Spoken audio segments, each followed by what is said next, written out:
Hello guys, আপনারা দেখতে পাচ্ছেন অনেক সুন্দর পরিবেশ, অনেক পুরানা দিনের রেন্ডি গাছ।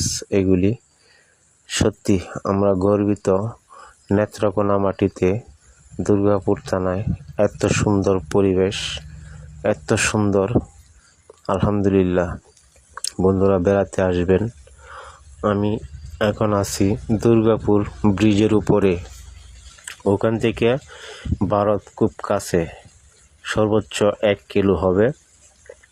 ওখান থেকেই দেখা যায়। আবহাওয়ার কারণে হয়তো ক্লিয়ারভাবে দেখা যাচ্ছে না, নয়তো পাহাড়গুলো দেখা যাইত। আর ওপাশে যে নদীটা দেখতে পাচ্ছেন, ওইখান থেকেই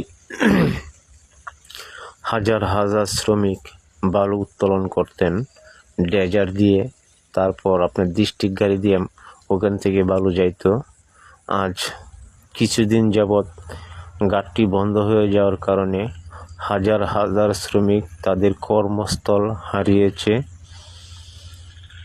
বাংলাদেশ সরকারের কাছে বিনীত অনুরোধ, আমাদের নেত্রকোনাবাসীর গর্বিত সন্তান, যাকে নিয়ে শুধু অহংকার করা যায়, জনাব মোহাম্মদ ব্যারিস্টার কাউসার কামাল, ওনাকে বিশেষভাবে বিনীত অনুরোধ জানাচ্ছি, আমাদের এই বালুরঘাটটা আবার দয়া করে চালু করে দেওয়ার জন্য। তাতে নেত্রকোনাবাসী সত্যি আপনাদের কাছে চিরকৃতজ্ঞ হয়ে থাকবে।